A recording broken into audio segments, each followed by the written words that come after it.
Uh, boleh saya minta Pak Ju untuk memimpin dalam doa untuk membuka kuliah kita pagi ini. Baik, Romo, Pak Pendeta, Bapak Ibu dan Saudara, mari kita awali perjumpaan kita, perkuliahan kita hari ini dengan mohon berkat Tuhan. Kita bersatu dalam doa.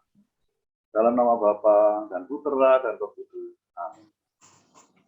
Allah Bapa yang Maha Kasih, kami bersyukur kepadamu atas segala berkat yang kami terima dalam kehidupan kami.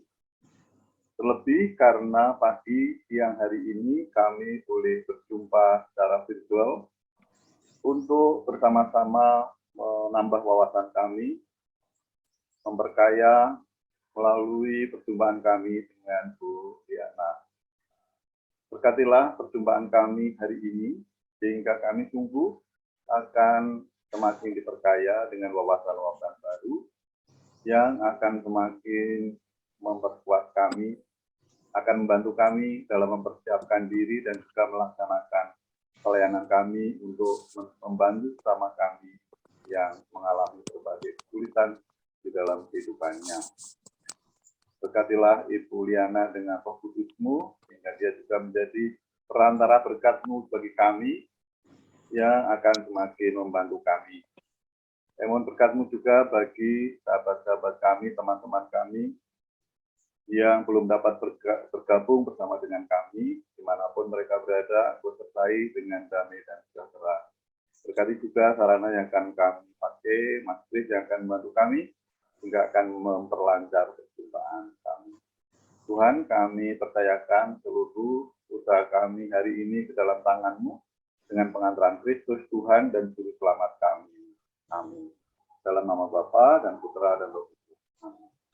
Amin. Terima kasih Pak Ju. Amin, Pak Ju. Terima kasih Pak Ju. Terima kasih Bapak. Baik, Bu Liana, waktu dan tempat saya persilahkan. Terima kasih Mas Kris. Shalom, selamat pagi Bapak Ibu sekalian, teman-teman, Romo, Suster, dimanapun berada, kita akan melanjutkan kuliah kita atau apa namanya bincang-bincang kita pada pagi hari ini dengan melanjutkan materi. Saya berharap bahwa materi sudah dikirim oleh Mas Kris kepada Bapak Ibu ya. Nah, minggu yang lalu atau Sabtu yang lalu kita sudah membahas dua teknik terapi perilaku ya. Apakah teman-teman ada yang ingin bertanya sebelum kita melanjutkan? Yang teknik yang pertama itu adalah desensitisasi sistematis, terutama untuk kasus-kasus fobia, dan teknik yang kedua adalah latihan penguatan.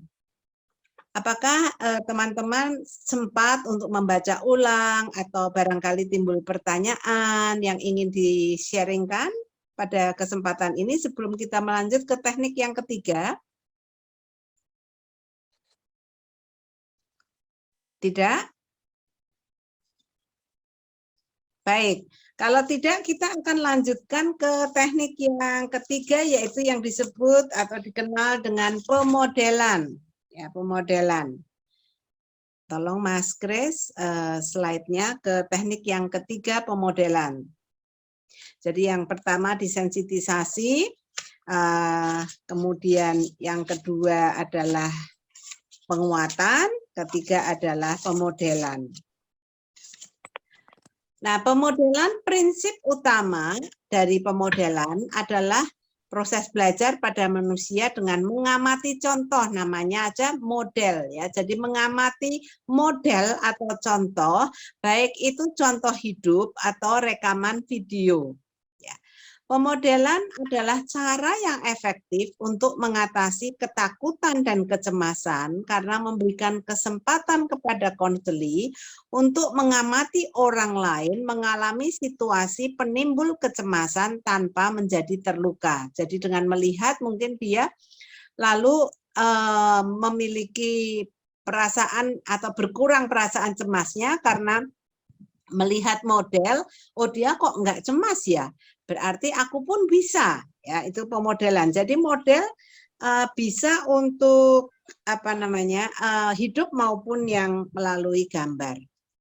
Nah, menonton video model yang dengan tenang berkunjung ke dokter gigi misalnya, ternyata terbukti berhasil dalam menolong orang mengatasi rasa takutnya pada pengalaman tersebut atau yang negatif seperti hukuman. Jadi hanya menonton video, terutama untuk anak-anak yang takut ke dokter gigi, ya itu dipertontonkan video. Kok ada anak yang dengan tenang berkunjung ke dokter gigi, itu memberikan pengaruh, bisa memberikan pengaruh kepada si anak. Nah, pemodelan itu sering dikombinasi dengan role playing. Jadi role playing atau permainan peran. Dan konselor di sini membantu konseli mengulang atau mempraktikkan tingkah laku yang lebih adaptif. Ya, itu sudah ya. Jadi pemodelan itu sering dikombinasi dengan role playing, ya. Permainan peran. Nanti kita akan lihat bagaimana permainan peran tersebut. Konselor itu bisa membantu konseli mengulang atau mempraktekkan tingkah laku yang lebih adaptif. Contohnya, berikutnya, konseli itu mengalami kecemasan mengajak gadis berkencan. Mungkin ini kasus yang jarang Ibu dan Bapak alami, kasus-kasus seperti ini, tapi ada itu terutama di sekolah-sekolah lanjutan ya. Konseli berpura-pura berbicara dengan gadis tersebut di telepon dan diakhiri dengan ajakan berkencan. Jadi ayo main peran daripada sekadar melihat model. Tapi ayolah konselor mengajak bermain peran begitu ya, karena bisa di role playing kan. Nah ini role play-nya begini. Konseli, ngomong-ngomong, apa kamu tidak ingin pergi keluar malam minggu ini, gitu ya. Lalu konselor, nah sampai pada saat mengajak kencan kamu sangat baik, tetapi seandainya saya menjadi gadis itu, saya akan merasa tidak enak ketika Anda mengatakan, omong-omong. Jadi ini dipraktekkan ya. Sekali lagi kita tahu bahwa teknik terapi atau behavioral terapi ini merupakan teknik di mana konselornya direktif, ya, mengarahkan, direktif. Ini bukan client center, tapi direktif tekniknya. Sehingga konselor banyak memberikan arahan, banyak berperan.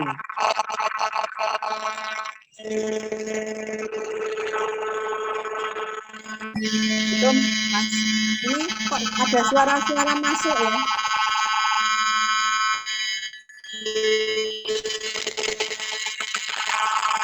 Dari Bu Rina nih. Dari Bu Rina nih mungkin alatnya. Saya mute sebentar.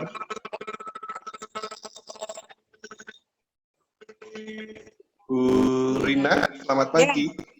Selamat pagi. Ini suara-suaranya ada yang mengganggu. Ya, sebentar, Bu. Bu Rina, selamat pagi. Selamat pagi. Ibu Rina. Saya maksudnya Bu Rina. Gimana? Ibu Rina, bukan Ibu Dina. Oh, ya. Mas Terus nggak bisa mute ya. Silakan yang lain di mute dulu ya, Bu. Ya, Bapak Ibu. Mas Terus nggak bisa mute ya. Ya. Bu Rina kayaknya nggak ada tuh. Monggo Bu Liana dilanjutkan. Oke. Kita baru sampai ini terlalu ya. Baik, kita lanjutkan ya. Bisa di screen sebelumnya, Mas, supaya kita tahu di mana tadi putusnya. Ya, terima kasih. Jadi, teman-teman, ini adalah konseli dan konselor bermain peran, ya. Karena teknik pemodelan itu tadi teorinya adalah bisa disertai dengan role playing atau bermain peran. Jadi kalau ketika konseli mau ngajak, karena dia mempunyai kecemasan, mengajak seorang gadis untuk berkencan, itu kadang-kadang ini banyak ditemui di kalangan remaja. Ya mungkin ketika kita remaja kita juga dulu mungkin mengalami kecemasan itu, terutama yang para pria. Jadi dia mengatakan ngomong-ngomong gitu. Terus dikomentari oleh konselor, ya kalau rasanya nggak enak kalau kamu bilang ngomong-ngomong. Seakan-akan Anda mengajaknya pergi itu sebagai sesuatu yang sepele. Berikutnya, juga cara Anda menyusun kalimat tanpa kalimat tanya tersebut seolah-olah Anda tidak mengharapkan dia akan pergi bersama Anda. Anggaplah ini saya menjadi diri Anda. Sekarang bagaimana ini kedengarannya? Kata konselor ya. Ada film bagus di Varsity Theater hari Sabtu ini. Saya ingin mengajak kamu jika kamu tidak ada acara lain. Saya sangat senang jika kamu mau. Nah, konselor menjawab, kedengarannya baik sekali. Sepertinya Anda begitu percaya diri dan menyenangi gadis itu pula. Konselor berkata, ayo sekarang kamu coba sendiri. Lalu konselingnya mencoba, Anda tahu film Diversity? Saya ingin sekali menontonnya dan saya ingin mengajak kamu jika kamu tidak ada acara yang lebih baik, gitu ya. Lalu konselor mengomentari, memberikan feedback ya, komentar kepada konseli. Wah, yang ini tentu saja lebih baik. Nada suaramu terutama baik sekali. Akan tetapi baris terakhir, jika kamu tidak ada acara yang lebih baik terdengar, Anda tidak serius mengajaknya. Ayo coba sekali lagi. Konseli mengatakan, saya ingin menonton di Varsity hari Sabtu ini, dan kalau kamu belum ada acara, saya ingin mengajak kamu. Nah, ini jauh lebih baik, hebat. Anda merasa percaya diri, kuat, dan tulus. Itu. Nah, teman-teman kelihatannya ini sepele ya, tetapi dalam kasus-kasus yang nyata, real itu bisa diterapkan dalam apa misalnya? Kalau orang mau minta maaf, itu susah toh? Bagaimana ya caranya minta maaf duluan ya? Nah, itu bisa di role play kan? Gitu. Jadi kalau yang ini kan kayaknya itu sih masalah remaja, saya sih tidak banyak menghadapi itu, jemaat nggak mengalami itu. Tapi ini kan hanya contoh ya. Sebetulnya pemodelan bisa juga atau disertai role playing. Caranya minta maaf duluan gimana sih? Karena biasanya gengsi. Misalnya antara suami istri ya kan. Biasanya kalau sudah marah, waduh. Tidak mau bertegur sapa dulu ya. Ya, sampai di sini barangkali ada yang ingin komentar, bertanya, silahkan.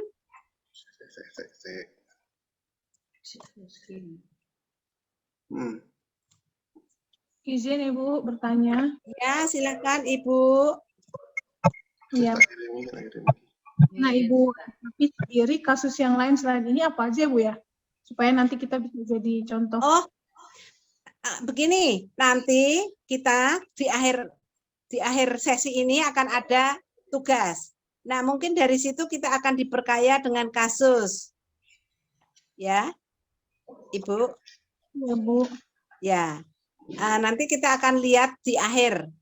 Kalau sudah melakukan tugas, itu mungkin akan kelihatan lebih lebar kasus-kasusnya.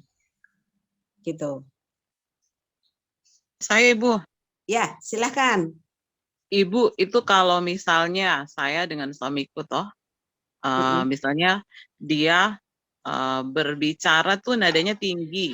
Nah, terus habis itu saya langsung ungkapkan begitu. Saya tidak suka nadamu tinggi sekali begitu. Habis itu dia karena komunikasi itu dia menurunkan nadanya dan berbicara lebih ini. Apakah itu masuk seperti yang Ibu bilang tadi? Ya, itu bisa kalau dia enggak. Artinya kalau ada konseling kita datang, misalnya percekcokan suami istri, inilah backgroundnya ya. Lalu yang satu tuh nadanya selalu tinggi aja atau istilahnya apa itu kalau nada tinggi itu? Pokoknya ngegas ya toh, istilah sekarang itu ngegas toh. Iya. Betul. Makanya kalau ngegas itu kan sebetulnya tidak marah tapi kedengarannya marah toh. Iya. Jadi kita mau mengubah itu karena itu mungkin sumber cekcok antara suami istri. Iya, udah dengar betul, suaranya Ibu. Aja udah aduh nggak enak banget di telinga gitu loh. Kayaknya kamu kok ngegas terus sih, Mbok. Bicara itu pelan dikit. Nah, ada yang nggak bisa kan? Ada yang nggak bisa. Sehingga minta pertolongan datang kepada konselor. Nah, itu bisa dilatihkan. Iya Ibu. Begitu. Itu bisa dilatihkan. Ya, berarti proses komunikasi kami tadi itu termasuk proses itu ya, Bu?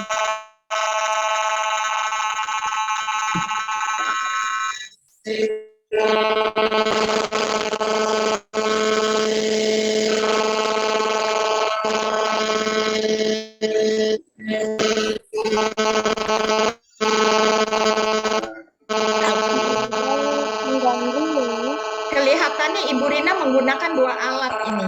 Oke, jadi seperti ini. Harus salah satu dimatikan, salah satu alat. Nah, apakah semuanya mendengar ya? Mendengar ada suara bising ya? Iya, Bu, bising. Ya Bu, ya. Sekali.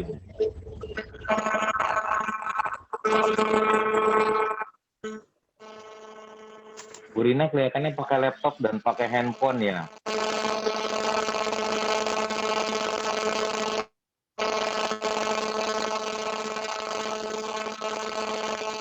Ibu Rina. Oke, udah hilang. Ya, baik, Bu. Baik, saya lanjutkan ya. Terima Jadi, iya, jadi begitu ya, Ibu. Ya, Cukup terima kasih, jelas Bu. ya. Nah, cukup Ya. jelas, ya, baik. Bu Liana Mas- sedikit, saya boleh ya? Ya, silakan, boleh. Ya, Bu, bagaimana cara kita, ini kan menghadapi konseli yang kurang percaya diri, kira-kira seperti apa, Bu? Kurang pede ya. Ya, kira-kira, Bu. Dalam hal apa kurang pedenya? Misalkan gini, dia agak, ambil contoh, dia agak sedikit nggak pede ketika berhadapan dengan orang. Ketika dia mau ikut terlibat dalam berbagai kegiatan gereja, dia belum pede. Padahal dia sudah cukup lama menjadi anggota gereja, tapi nggak pede dia, seperti minder ketemu orang gitu, Bu. Ya. Baik, yang pertama harus dilihat dulu apa sumber ketidakpercayaan diri ya. Apakah gambaran dirinya itu negatif sejak kecil, apakah itu akibat gambaran dirinya yang keliru sejak kecil, karena kan orang kurang percaya diri itu melihat dirinya lebih kecil dari yang seharusnya. Ya, dan itu bisa karena KDRT misalnya, bisa karena yang lain sebabnya gitu loh. Nah, kalau itu sudah dilihat dan dia ingin pede, dalam hal apa dia ingin pede? Misalnya dalam mengemukakan pendapat, misalnya itu bisa dilatihkan juga. Dilatihkan, ayo sekarang mulai ya. Sambil sebetulnya apa sih syarat pede? Melihat diri sendiri toh, mengubah konsep diri, membekali diri sehingga pede gitu. Lalu kalau itu perlu di role playkan, begitu Pak. Ya. Baik, terima kasih Bu, terima kasih banyak. Ya, terima kasih. Sudah sangat membantu. Saya coba mulai nanti ya Bu ya. Ya. Mempraktikkan itu barangkali Ya. perlahan-lahan. Ya, karena memang saya suka dengan konsep-konsep tentang kurang percaya diri. Itu orang melihat dirinya itu kalau selalu negative thinking ya. Wah, saya kurang ini, atau saya kurang ini, jangan saya nggak bisa. Selalu begitu kalau orang kurang pede. Kalau dia lihat bunga mawar, dia lihat banyak durinya daripada mawarnya kok cuma 1, durinya kok 10. Tapi dia tidak melihat, syukurlah di antara duri yang 10 itu masih ada mawarnya misalnya. Kalau dia lihat gelas separuh isi, dia akan bilang, aduh kok gelasnya tinggal separuh. Tapi orang yang positif thinking akan melihat, aduh bersyukur gelasnya masih terisi setengah gitu ya. Jadi itu soal sudut pandang. Oke, baik. Ya, dan itu banyak dialami oleh orang-orang, terutama kalau pada waktu kecil konsep dirinya keliru gitu. Nah, jadi dia selalu melihat dirinya itu lebih jelek, lebih kurang lah pokoknya dari yang seharusnya loh ya. Mungkin dia sebetulnya punya kemampuan 1 kilo, tapi karena dia melihat bahwa aduh aku cuma bisa 1/2 kilo, itu akhirnya dia jadi kerdil, nggak berkembang. Gitu. Baik Bu, terima kasih Bu Liana. Terima kasih Bapak. Bisa bertanya Bu? Bisa, silahkan. Ya, terima kasih Bu. Ibu, mungkin Ibu ada tips atau saran bagaimana cara membedakan rasa ketakutan yang itu mungkin mengarah pada fobia, atau ketakutan karena kecemasan, atau ketakutan karena trauma, termasuk salah satunya trauma masa kecil. Karena mungkin yang terlihat wujudnya sama-sama takut gitu ya Bu ya. Apakah perlu akhirnya dari proses konseling itu harus penggalian ke masa lalu begitu, nanti mengarahnya jadi ke psikoanalisis atau bagaimana Bu? Mungkin Ibu ada tips tertentu. Terima kasih sebelumnya. Ya, terima kasih pertanyaannya. Jadi Ibu memang sesi yang kemarin minggu lalu kita sudah memulai bahwa ketika kita konseling itu kan tidak langsung apa masalahmu, oh perilaku gitu enggak. Tapi kita mulai dengan client center dulu. Selalu pintu masuknya menurut Pak Toto kan client center dulu. Dari client center itu dengan mendengarkan kita akan tahu kira-kira masalahnya ini apa. Kalau masalahnya perilaku ya kita bisa pakai teknik ini. Kalau tidak, kalau bukan perilaku meskipun ikut itu misalnya kecemasan ya, kecemasan kan bukan perilaku tetapi kecemasan itu apa gitu, dimanifestasikan dalam apa gitu. Kalau itu perilaku ya bisa pakai teknik ini, kalau tidak ya harus psikoanalisa ya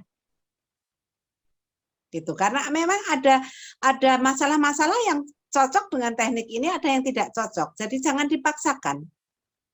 Begitu juga kalau kita misalnya sudah mulai dengan teknik terapi ini, ternyata kok enggak ketemu-ketemu, solusinya kita harus berbesar hati, barangkali saya salah ambil teknik, lalu kita bisa mengubah ke teknik yang lebih cocok. Gitu kan, banyak sekali teknik di bab berapa itu, di bukunya Pak Toto ya. Bab 8, itu banyak teknik-teknik di situ. Ya. Baik Bu, terima kasih. Terima kasih Ibu. Masih ada? Sedikit Bu, menyambung yang pertanyaan Bu Melia tadi Bu, sedikit saya. Ya. Terkait dengan kecemasan yang disebabkan oleh perilaku. Misalkan dia melakukan sesuatu yang sudah jelas-jelas itu salah, jelas-jelas itu tidak baik, dia lakukan itu misalkan setahun yang lalu, dampaknya sekarang, sehingga kemudian dia menjadi ketakutan karena oleh perilaku yang tidak baik itu seperti dia dikejar-kejar kesalahan, gitu Bu. Ambil contohnya ini Bu, seorang suami, dia jelas adalah punya istri, punya anak-anak. Tapi kemudian dia di belakang istri dan anak-anaknya bermain dengan sesama jenis. Akhirnya dia takut. Sekarang dia mengalami ketakutan oleh karena dia baru menyadari itu salah, dia baru menyadari itu keliru, dan si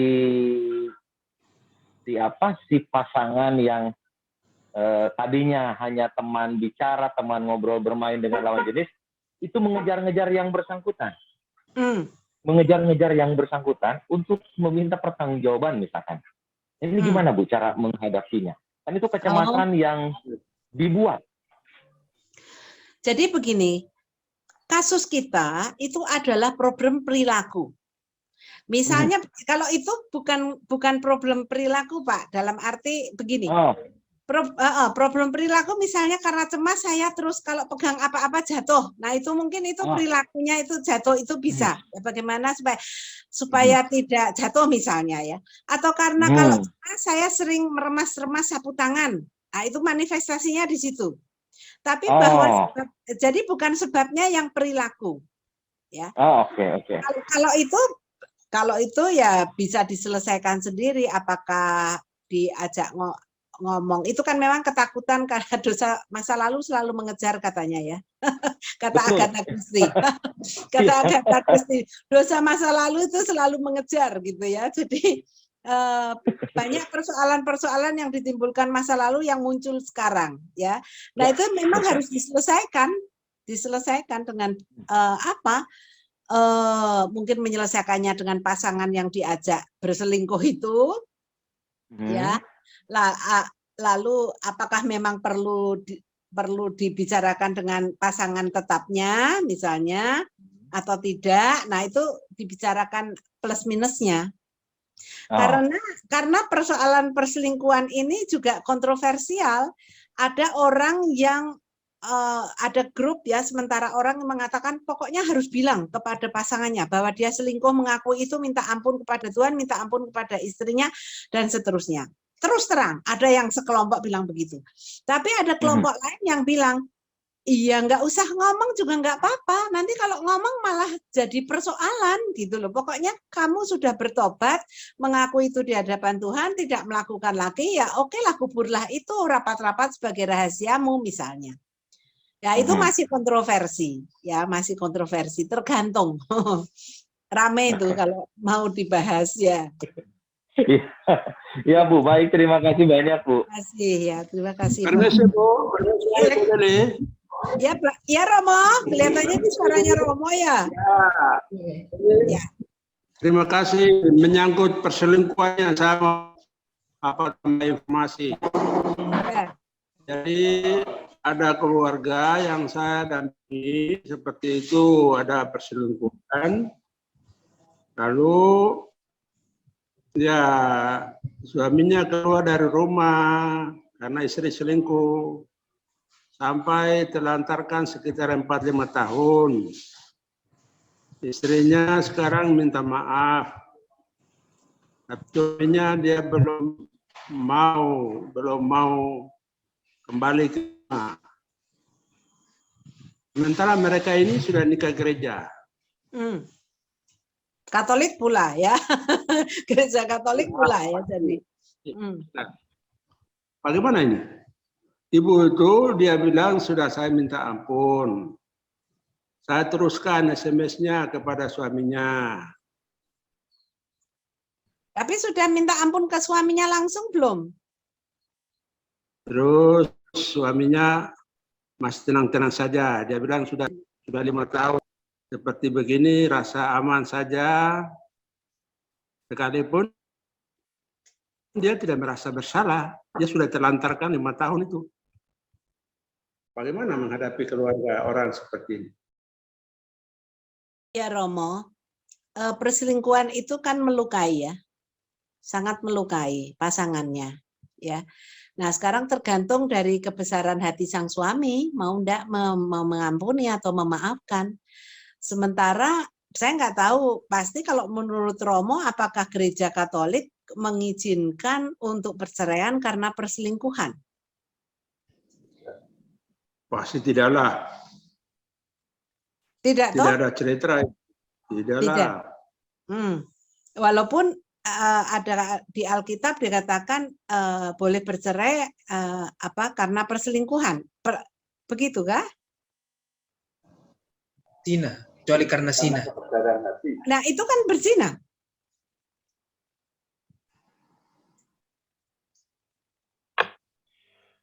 Ya Romo? Itu karena berzina ketegaran. Jadi kita gereja Katolik itu punya 2 dasar. Ada dasar kitab suci Alkitab, tapi juga ada dasar tradisi. Jadi kalau perselingkuhan itu dianggap berzina tidak? Ya, berzina silakan berzina, tetapi tidak bisa begitu saja menjadi alasan untuk bercerai. Ya, jadi kan itu kan begini ya, si istri sudah minta ampun, si suami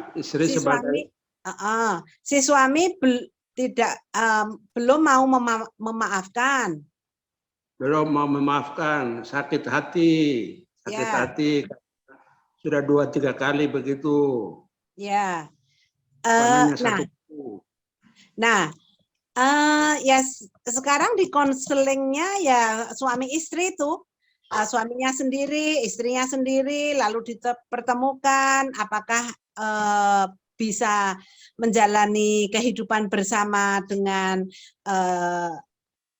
kembali dengan lebih baik, atau ya mau begitu saja, tetapi keluarga macam apa ya kalau seperti itu kan? Itu dia. Karena kan bercerai katanya susah amat, ya kan? Tetapi mau rujuk artinya bersatu kembali, membina keluarga kembali belum bisa. Suaminya belum mau. Ya. Karena masih sakit hati. Ya, pastilah, pasti apalagi suami ya. Biasanya ya, yang lebih banyak selingkuh itu suami, istri gampang memaafkan. Tapi kalau yang si istri yang selingkuh, suami biasanya susah banget untuk memaafkan.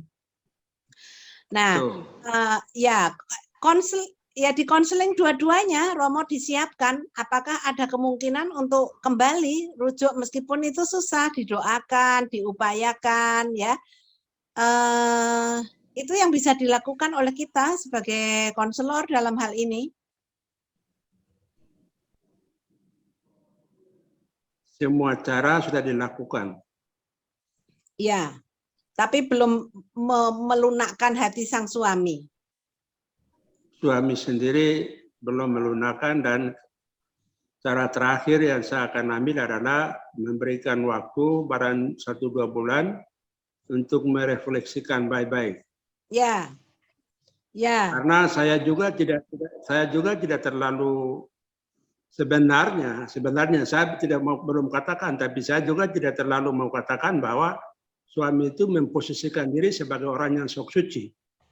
Karena dia sudah terlantarkan istrinya 5 tahun. Ini kan tanggung jawabnya justru dia tidak bertanggung jawab. Satu. Yang kedua, dia sebagai suami, kepala keluarga, dia mesti pimpin keluarga. Juga sebagai pendidik, pembina untuk anak-anak yang sudah besar, 4 tahun, 4 anak, nah dia tidak ada.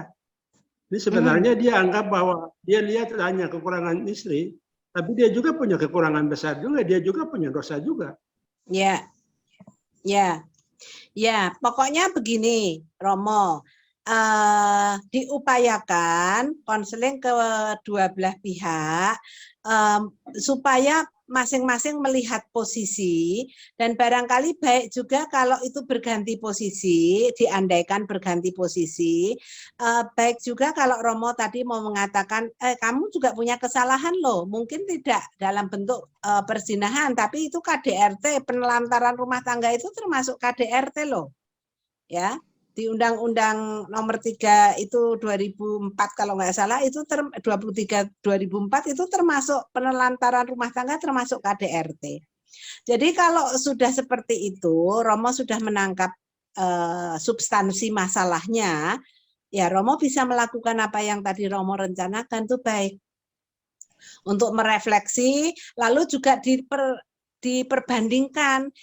Kalau bersatu kemungkinannya apa yang terjadi, kalau seperti ini ya, menikah tidak, cerai tidak misalnya, seperti apa resikonya ya. Kalau bercerai seperti apa resikonya, nah silakan dia memilih, begitu. Jadi setiap pilihan itu pasti ada resikonya, dan diambil resiko yang paling kecil. Begitu Romo. Ya, dan mereka yang pilih. Ya? Artinya mereka yang pilih kan? Oh iya, iya pasti Romo, kita tidak bisa memilihkan. Ya. Ya. Baik. Begitu Romo, begitu. Terima kasih. Terima kasih ya. Baik, Artinya masih ada kan? Saya mau. Silakan. Bapak dan Ibu, silakan. Saya sedikit mau tanya, bisa? Bisa. Ya, jangan khawatir, bisa. Ya. Saya mau tanya begini nih, Bu Liana. Apakah teknik direktif ini bisa diterapkan untuk kasus sibling, ya, kakak adik yang Ini Ibu tanya direktif atau terapi? Karena kita membahasnya terapi ya. terapi ini maksudnya. Perilaku, terapi perilaku. Oh, terapi perilaku. Ya, Ya. tapi kalau misalnya kasusnya adalah kakak beradik yang tidak bisa berkomunikasi, enggan berkomunikasi, satu sama lain sama-sama enggan berkomunikasi, lalu kemudian kalau berkomunikasi bisa emosi, dan kalaupun berkomunikasi hanya kalimat-kalimat singkat, hanya hal-hal penting, lalu salah satu, padahal tinggal serumah, lalu salah satu sekarang mempunyai pencerahan, ingin memulai komunikasi yang baik. Nah, yang tadi Ibu jelaskan ini, bisa apa namanya? Latihan toh? Latihan. Bisa. Kalau dia nggak tahu caranya memulai, caranya berkomunikasi yang baik, nah bisa dilatihkan. Oke. Jadi itu melatih cara dia memulai berkomunikasi ya. Tapi ini kan dari satu pihak ya Ibu, karena kita pihak satunya kan kita tidak bisa sentuh misalnya gitu. Iya, bisa toh? Bisa. Ya. Iya. Masih ada tadi? Ya, terima kasih. Masih ada tadi Ibu, Bapak yang akan bertanya? Iya, saya Ibu. Ya. Halo. Ya. Ibu. Ya, silakan. Saya punya konseling, seorang ibu sudah berumur 63 tahun. Tetapi saya baru mengetahui kondisinya pada saat ini adalah tidak mau berbicara. Artinya mogok bicara sudah 5 tahun yang lalu akibat kedukaan yang dialaminya. Sehingga perilakunya enggan keluar rumah. Dan bersama dengan keluarga, kebetulan dia ada anak dan menantu dan cucu satu, kalaupun berbicara atau mau minta makan atau apa, tidak mau. Kalau ya mau makan ya ambil sendiri, nggak suka makanan menunya ini ya nggak dimakan. Berarti itulah komunikasi mereka. Kalau nggak dimakan makanan itu berarti dia nggak suka.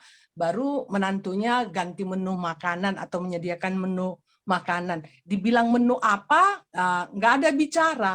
Yang mau saya tanyakan ini sebenarnya sebuah jenis penyakit Ibu atau gimana gitu Bu untuk menolong dia supaya mau bicara. Dan dia kehilangan suaminya ya? Udah meninggal Ibu 5 tahun yang lalu. Maksudnya dia karena kehilangan suaminya? Iya. Nah itu Pak Toto ini wilayahnya Pak Toto yang kedugaan toh? Ya. Jadi di samping kedukaan itu, apakah karena dampak kedukaan dia tidak mau bicara, tetapi dampak yang lain dia penuh ketakutan kalau lihat orang. Dia memang kebetulan rumahnya berlantai 3, dia berada di lantai 2 selalu, ke lantai bawah dia tidak mau, terkurung dia begitu. Terus saya coba udah mengadakan pendekatan sekali seminggu ke tempat ibu itu, tetapi saya pun melakukannya, kalaupun apa yang saya bicarakan tidak ada yang direspon, tidak ada yang ditanggapi, tetapi memang satu-satunya yang bisa saya lakukan adalah hanya ya kita bersyukur Ibu, kita berdoa hari ini ada kita miliki untuk kita doakan, hanya sebatas itu. Setelah itu pulang, datang lagi minggu depan, seperti itu terus. Jadi memang gimana caranya itu Bu? Ya, ini kalau tadi Ibu mengatakan itu karena akibat kedugaan, ini adalah wilayahnya Pak Toto. Pak Toto bersama dengan kita, ya. Apakah mau dibahas sekarang atau di sesi lain? Karena sesi kita adalah tentang terapi perilaku.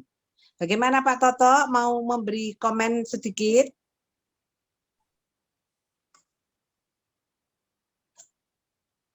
Ada tidak Pak Toto? Tadi saya lihat mau masih mute Pak. Saya pikir supaya tidak ada disrupsi, mungkin Ibu saya tidak memberi komentar. Terima kasih. Oke, baik, baik. Jadi ya. Ibu. Ya. Kembali ke topik Bu. Ini saya mau bertanya. Ketika kita main peran seperti ini, artinya dengan teknik yang Ibu lakukan ini, sebaiknya tiap dialog itu langsung dibahas begitu, atau dalam satu dialog yang lebih komplit itu lalu baru dievaluasi lalu dicoba lagi begitu? Apakah step by step? Apakah setelah selesai seluruh begitu? Kalau ini kan step by step itu. Ya, tergantung. Ini kan hanya permulaan saja, kalimat permulaan. Jadi tergantung kasusnya, Bapak. Oh. Ya, ini kan dia mau memulai saja. Jadi makanya itu kan masih di permulaan saja, kalimat pertama ini. Ya. Nanti ada adegan lain yang di latihan asertif itu ada yang lain. Jadi tergantung ke kasusnya. Oke. Ya. Terima kasih. Baik. Maaf ya Ibu tadi yang bertanya tentang kedukaan, mungkin saya tidak menjawab di sini karena itu bukan area saya. Mungkin Ibu sudah ikut yang kedukaan belum ya, yang Pak Toto ya? Sudah pernah. Nah itu di situ. Karena itu panjang banget kalau mau dibahas. Jadi Ibu coba mendalami step-step kedukaan itu, dia sampai di mana, karena 5 tahun itu berarti panjang itu. Sudah panjang. Iya. Iya Bu, makasih. Terima kasih Ibu. Ya, kita lanjutkan ya sekarang supaya mendapat gambaran yang lebih utuh teknik lainnya. Nanti di akhir sesi ini akan ada tugas, itu akan mengkristalkan mudah-mudahan pemahaman dan pengetahuan yang kita peroleh di sesi kemarin dan hari ini. Begitu ya teman-teman? Baik, sekarang latihan asertif.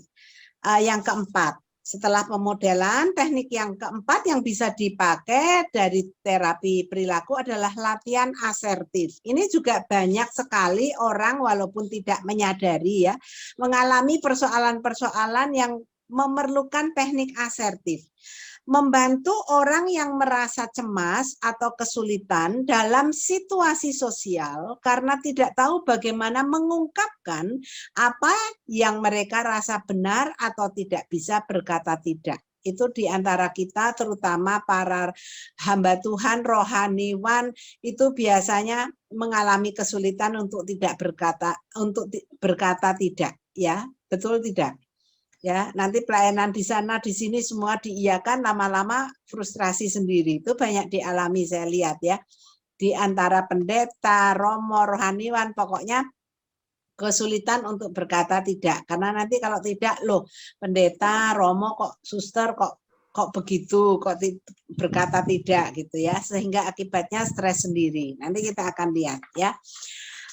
Berikutnya, utamanya pada situasi interpersonal di mana individu mengalami kesulitan untuk menerima kenyataan bahwa menyatakan atau menegaskan diri adalah tindakan yang layak atau benar.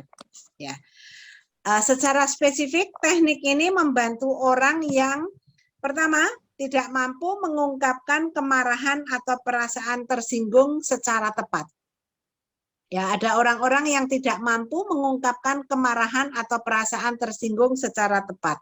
Mungkin diam saja, mungkin marah-marah tidak pada tempatnya, atau apa. Pokoknya tidak mampu mengungkapkan kemarahan atau perasaan tersinggung secara tepat. Statement yang terkenal dengan ini adalah statementnya Aristoteles yang mengatakan bahwa semua orang bisa marah.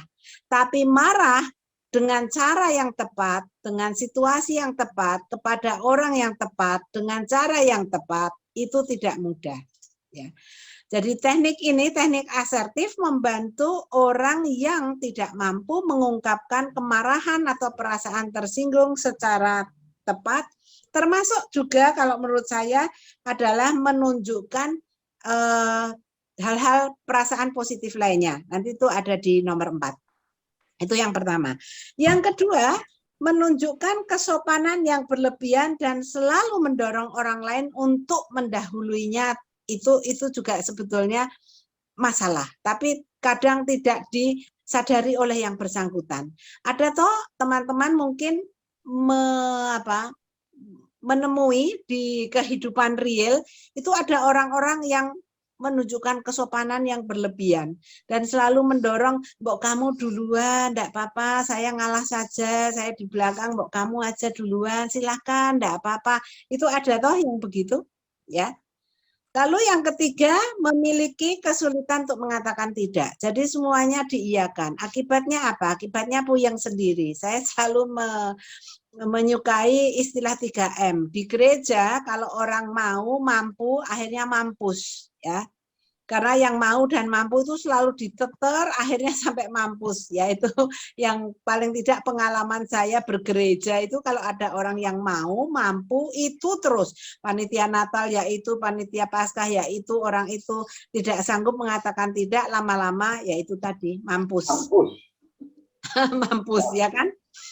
Yang keempat adalah mengalami kesulitan untuk mengungkapkan afeksi dan respon-respon positif lainnya. Kadang-kadang mengungkapkan rasa senang itu juga tidak mudah, ya. Bahkan antara suami istri, ya. Mengungkapkan perasaan senangnya, cintanya itu juga untuk orang-orang tertentu sulit loh. Betul tidak? Ya, nanti mungkin kita bisa perkaya dengan diskusi kita, ya. Sehingga suami atau istri merasa sebetulnya pasangan saya itu mencintai saya enggak sih? Kok enggak pernah mengungkapkan perasaan senangnya gitu, ya. Dikasih hadiah ya enggak komen, ya. Dikasih sesuatu yang baik ya tidak menanggapi dengan baik, ya kadang-kadang ada orang yang tidak bisa mengungkapkan perasaannya atau respon-respon afeksi positif. Yang kelima, teknik ini juga dipakai merasa tidak punya hak untuk memiliki perasaan-perasaan dan pikiran sendiri. Bagi orang-orang yang merasa tidak punya hak atau untuk memiliki perasaan-perasaan dan pikiran-pikiran sendiri, itu teknik ini bisa dipakai. Nah, dengan role playing juga, bisa dengan role playing. Ini role playing dengan kasus yang berbeda, ya. Contohnya ini. Contohnya kalau konselor itu didatangi konseli dan konseli punya masalah dengan atasannya, ya. Karena atasannya tidak bisa menolak, ya, tidak bisa menolak. Jadi lalu konselor memainkan peranan, bertindak sebagai atasan yang galak, konseli sebagai bawahan. Kemudian dibalik, konselornya itu jadi bawahan, konselinya jadi atasan. Konseli menjadi atasan yang galak dan konselor menjadi bawahan yang berani mengatakan tidak jika diberi tugas berlebihan. Itu memainkan peran. Ya, dari situ konseli akan tahu, oh begitu toh untuk mengatakan tidak, ya kalau saya diberi tugas berlebihan. Ini juga banyak loh. Waktu saya memberikan training kepada para karyawan perusahaan, mereka selalu membuat joke. Jadi kalau begitu bel makan siang berbunyi, mereka langsung ngabur, pokoknya keluar ruang supaya tidak diberi tugas atasannya, karena atasannya ini suka memberi tugas. Kalau ada istirahat itu masih diberi tugas, jadi cepat-cepat meninggalkan ruangan supaya tidak perlu diberi tugas atasannya. Ya, jadi karena memainkan peran itu, tingkah laku ini kan bertentangan dengan konseli yang selalu mengiyakan permintaan atasan sehingga ia stres karena overload. Ya, ini. Nah, sampai di sini teman-teman, apakah ada yang mau bertanya atau memberi komen? Ini berlaku juga loh dalam kehidupan bergereja, dalam berumah tangga, ya. Misalnya di antara pasangan suami istri, kalau misalnya salah satu, saya tidak menyebut istri saja karena suami bisa juga mengalami semua pekerjaan tugas dilakukan oleh salah satu, ya padahal sudah kedodoran, sudah keteteran, sudah terlalu banyak gitu, tapi tidak berani mengatakan tidak, nanti pasangannya akan marah-marah dan seterusnya. Misalnya di gereja juga seperti itu, misalnya. Bu Liana. Ya, Bapak. Ya, sedikit Bu.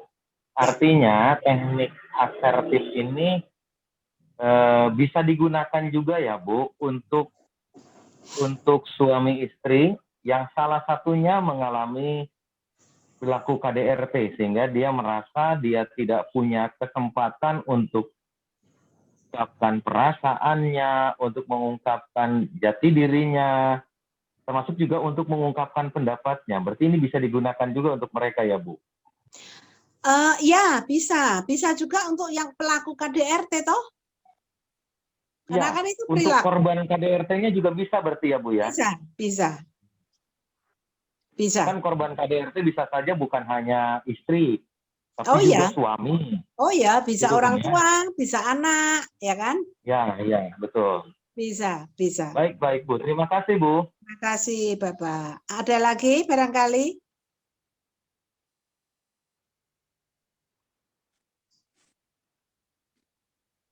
Ya, Bu. Ya. Ya, sebenarnya hampir sama tadi, cuman dia bukan model kekerasan dalam rumah tangga, tapi kekerasan yang seringkali tidak disadari, dikerjakan baik dalam gereja juga dalam hidup rumah tangga. Dalam gereja misalnya, seperti tadi yang Ibu sampaikan itu, karena dia dianggap bisa, selalu dia sampai-sampai dia tidak bisa lagi menolak. Bahkan kami para pendeta ikut menjadi penindas. Iya. Saya senang Ibu mengatakan begitu ya. Kami memberi doktrin-doktrin untuk menguatkan supaya doktrin itu menjadi ancaman begitu. Kalau dia tidak terima, nanti dia akan begini, dia akan begini. Apa seperti itu yang Ibu maksud tadi? Ya, artinya si orang itu ya, korban dalam tanda petik itu ya, dia tidak berani mengatakan, nah itu bisa dengan pakai teknik ini. Ya, karena memang saya melihat bahwa banyak orang yang apalagi kalau dengan background budaya Jawa mungkin ya diam saja, ya diperlakukan seperti itu banyak diam gitu loh. Padahal sebetulnya dia tidak suka gitu. Ya betul Ibu. Ya, lama-lama kan jadi sakit. Ya kemarin ada satu kasus yang saya dapat begitu Ibu. Dia sakit pas saya layani, ternyata persoalannya di situ. Ya. Karena sudah tidak siap, tapi karena perasaan takutnya untuk menolak, lagi sudah didoktrin oleh pendeta. Nanti kalau menolak mau akan begini, mau akan begitu. Iya, betul. Jadi ternyata pendeta punya banyak peran juga ya di sini ya. Dalam memperdayakan jemaatnya. Bukan memberdayakan tapi memperdayakan jemaatnya. Maaf ini hanya joke aja ya. Nah, baik, saya merasa bersyukur Ibu punya refleksi seperti itu. Ya, jadi saya selalu bilang orang kadang-kadang harus juga agak cuek ya, supaya nggak terlalu hancur gitu ya. Sebetulnya kata-kata seperti emang gua pikirin itu ada baiknya juga di satu sisi karena kan nggak dipikirin terus. Orang kan harus bisa menolak, enough is enough, cukup adalah cukup ya. Kita nggak bisa diberi tambahan lagi, kalau enggak kita yang hancur gitu. Izin bertanya Ibu, boleh? Ya, silakan Ibu. Ya Bu, ini terkait dengan yang contoh barusan Ibu ya. Bagaimana kalau ternyata reaksi dari konseli, endingnya dia contoh ini resign gitu Bu.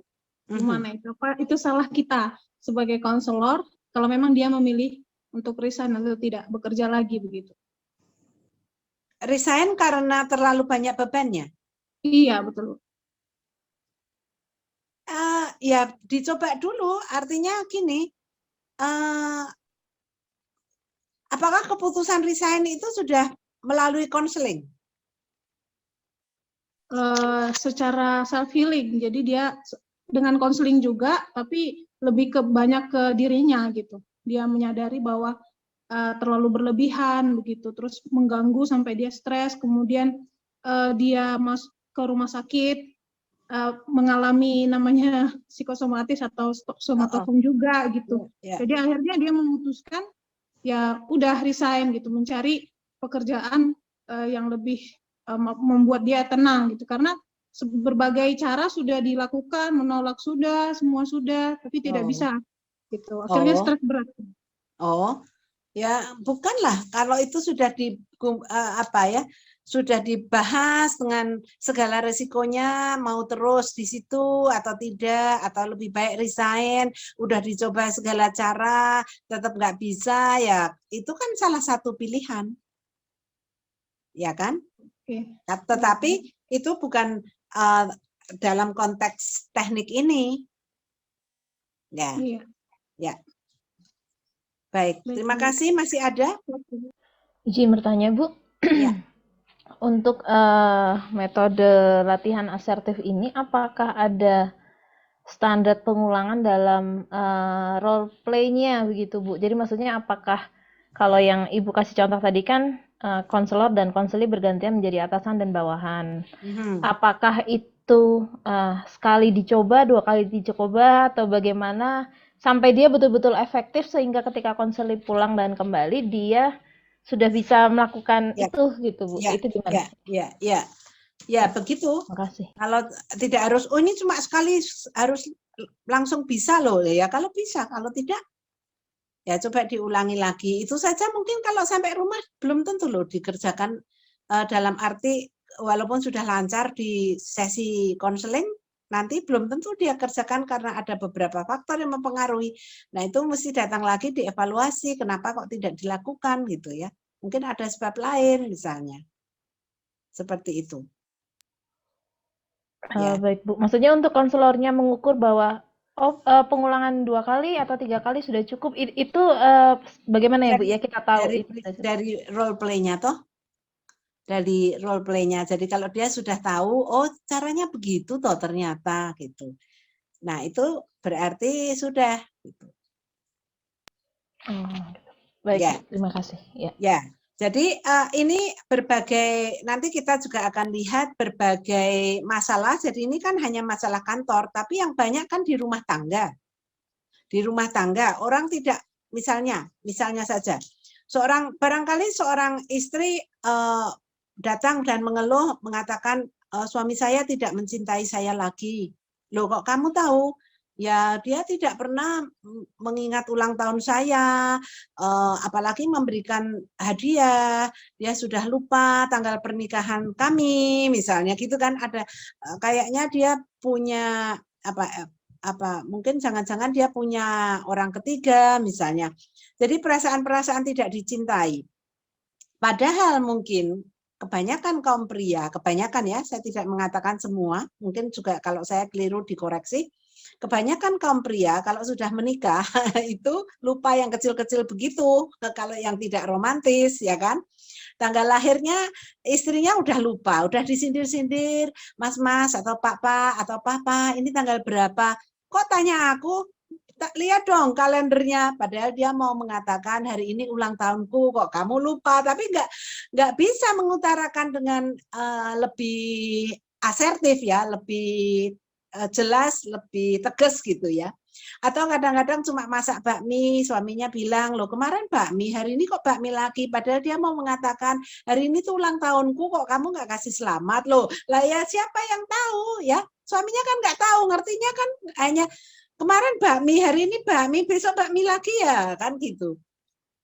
Nah itu kan mungkin persoalan kelihatannya kecil ya, tapi itu mengganggu loh kehidupan rumah tangga. Itu pernik-pernik rumah tangga yang banyak kita jumpai dalam persoalan-persoalan berkeluarga, dan itu menarik menurut saya. Karena apa? Karena suaminya mungkin tidak bisa mengungkapkan secara asertif ya perasaan hatinya gitu. Ya. Baik. Nanti kita bisa bahas lagi masalah-masalah yang lain. Ya, itu terima contoh. kasih. Terima kasih. Masih ada? Teknik yang kelima kalau tidak ada. Kita sampai ke pengkondisian aversi sekarang ya. Kalau tadi asertif, sekarang pengkondisian aversi. Nah, ini bentuk pengkondisian di mana respon yang tidak disukai dipadamkan melalui asosiasi dengan hukuman, biasanya dengan kejutan listrik ya, atau pemberian ramuan yang membuat mual, digunakan dalam terapi tingkah laku untuk mengobati kecanduan alkohol, narkoba, merokok, dan masalah seksual, berjudi, dan penyimpangan. atau lainnya.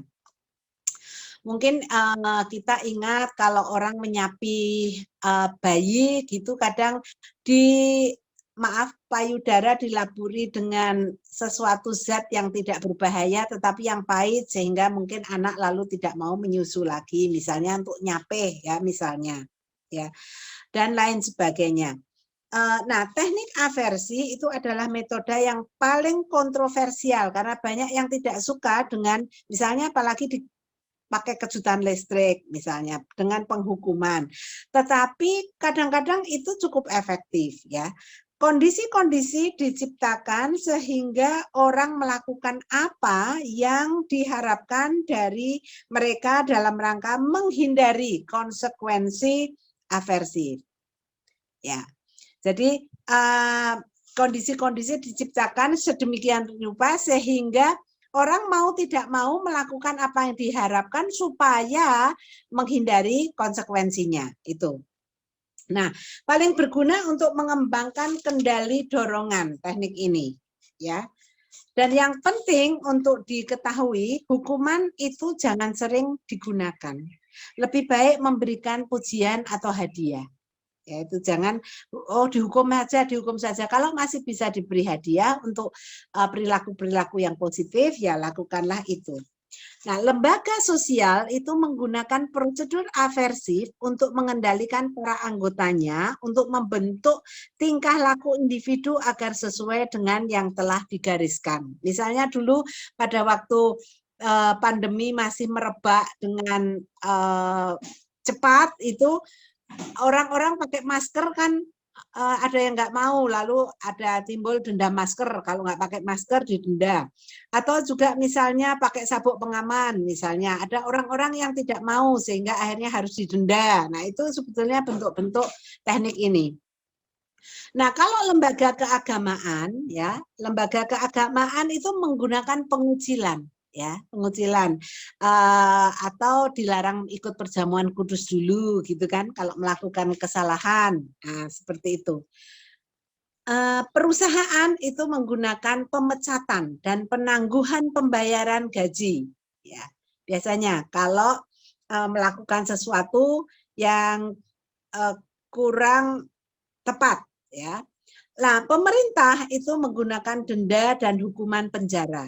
Itu pemerintah, supaya orang yang tidak mau atau menghindari konsekuensi itu lalu berbuat sesuatu yang baik, ya. Nah, sampai di sini sebelum kita masuk ke dalam tugas, apakah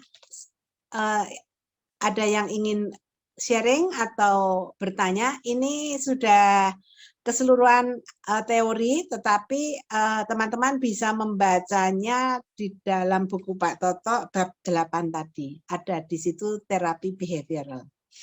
Silakan.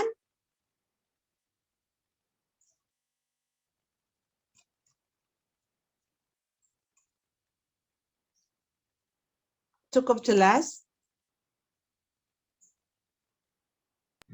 Cukup jelas, Bu. Oke, baik. Kalau begitu kita akan membagi diri dalam kelompok-kelompok. Kita kelompok kecil saja, kalau bisa di roomnya. Bisa ya Mas Kres dibagi-bagi dalam kelompok kecil? Bisa Bu, mau ya. berapa kelompok?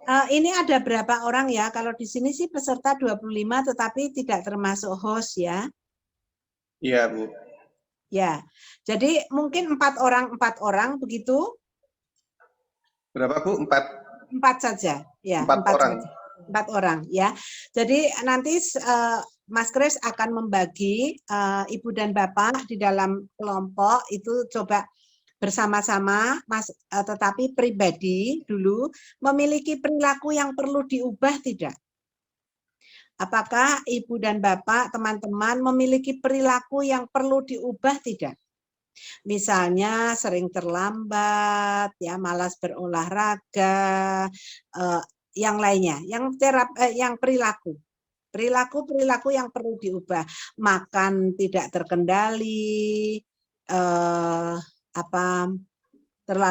tidak bisa mengendalikan makan cabai, misalnya ya, atau yang lainnya, kebiasaan-kebiasaan yang berbentuk perilaku yang maladaptif, yang kira-kira itu mengganggu. Ya. Lalu setelah itu kira-kira pakai teknik mana ya saya? Coba itu dibahas dulu di kelompoknya. Lalu nanti kita akan sharing. Karena minggu depan itu kita sudah mulai berlatih. Ya, bagaimana melakukan konseling dengan teknik yang dipilih. Apakah cukup jelas tugasnya, teman-teman? Jelas, Bu, jelas. Ya. Dan saya yakin. Halo, Ibu Leli. Iya, ya, Bapak. Bisa tolong dilihat apa garis besarnya teknik yang kita belajar ini apa teknik behavior, terus Ya. operan. Jadi Bapak, yang minggu yang lalu kita sudah berbicara 2 teknik ya. Sekarang kita ketambahan 3 teknik. Jadi teknik perilaku ini ada 5 paling tidak yang kita pelajari 2 kali sesi ini. Yang pertama itu adalah kita lihat ya. Yang pertama adalah desensitisasi sistematis itu untuk fobia ya.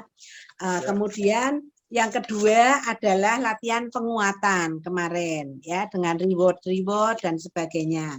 Yang ketiga yang kita pelajari hari ini adalah pemodelan. Kalau Romo belum dapat materinya bisa minta Mas Kris.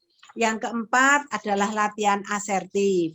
Dan yang kelima adalah tadi pengkondisian aversi. Ada 5. Nah, nanti masing-masing akan mulai dulu melihat dirinya sendiri, kira-kira saya ini punya masalah perilaku apa ya?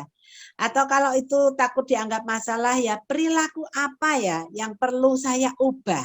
Pasti ada. Kalau kita mau jujur ada. Jangan yang susah-susah ya. Kalau yang susah-susah nanti diterapi sendiri. Ini yang agak mudah ya, yang supaya kita bisa praktek nanti di sesi berikutnya. Jadi apa sih perilaku yang saya miliki yang tidak yang membuat kesulitan bagi saya? Itu 1, lalu kira-kira pakai metode apa? Saya pakai teknik apa untuk menyelesaikannya? Itu yang kedua. Nah, itu Ibu dan Bapak kerjakan dalam kelompok, teman-teman boleh saling membetulkan, sharing dulu. Nek saya perilakunya ini kira-kira pakai teknik ini tepat enggak ya? Gitu. Nah, sesudah itu nanti kita akan plenokan, kita akan sharing masing-masing tepat atau tidak. Nah, sesudah itu minggu depan kita akan berlatih. Di dalam kelompok yang sama. Begitu. Satu perilaku saja ya Bu, 1 orang. Oh, 1 saja. 1 saja sudah cukup ya.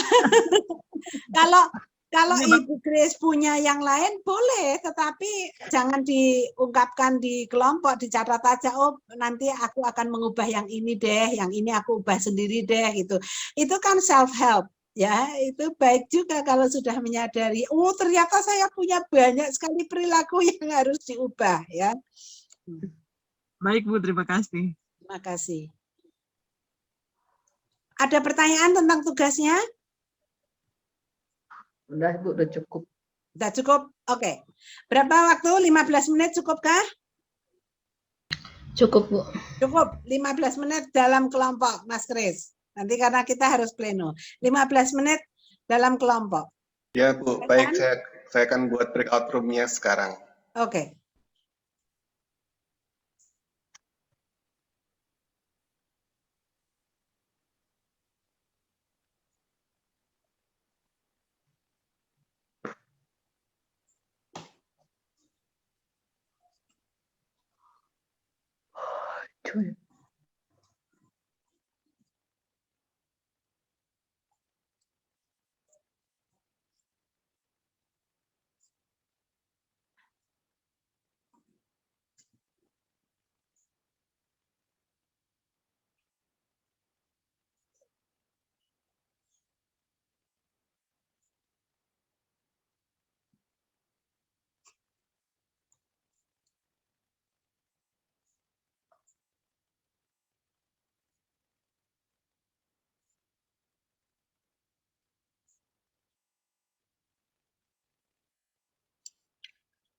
Halo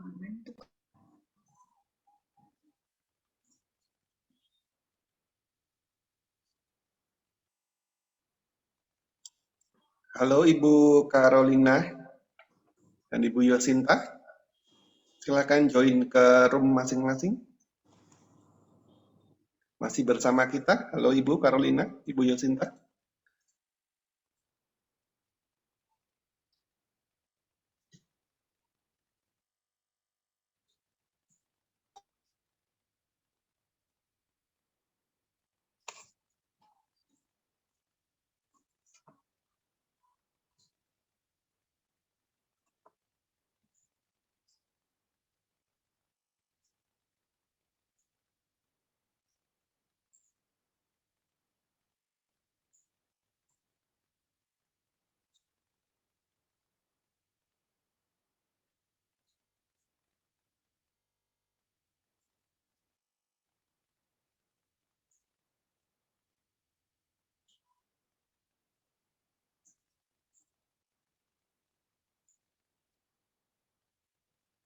Masih Bu Yosinta ya yang belum bergabung. Iya, Ibu Yosinta masih bersama kita.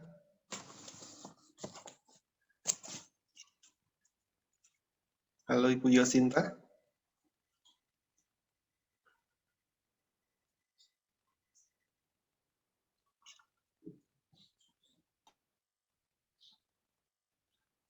Mungkin karena sinyal, Mas, bisa aja.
Mas Kris. Halo, Iya, Bu. Mas. Sudah Iya, Bu. berapa menit ya? Sudah berapa menit ya? 2 menit lagi, Bu. Oh, oke.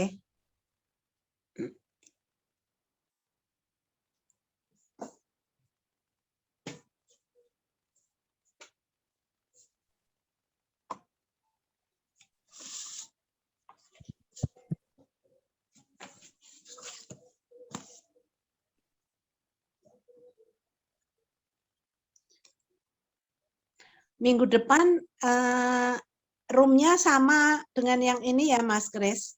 Iya, Bu. Sudah saya catat ini Oke. anggotanya. Ya, makasih. Oke, Bu.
Mas Kris, Iya, Bu.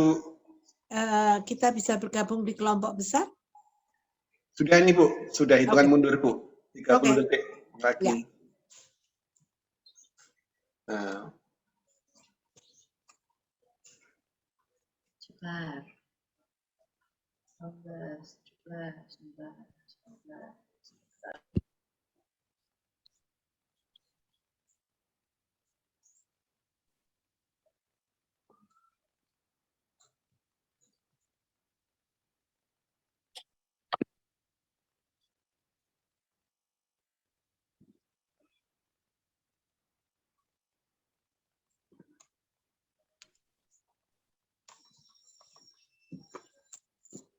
Astaga, belum selesai kami, Bu. Belum ya? Masih asik Iya. ya? Masih asik, Ibu. Lama dong, Bu. Kita juga belum Terlalu selesai. sedikit waktunya, Ibu. Oh, terlalu sedikit Tapi nggak ya? apa-apa. Sampai kapanpun juga tidak selesai, Bu. Sampai kapanpun tidak selesai ya? Nah, Belum analisa perasaan, Bu. Ya. Karena menyangkut perasaan, Ini perilaku. perilaku. Iya, perilaku. Ya. mengenai Perilaku. Ada yang belum menemukan perilaku? Sudah, Bu. Sudah semua? kalau Sudah kelompok kami sudah.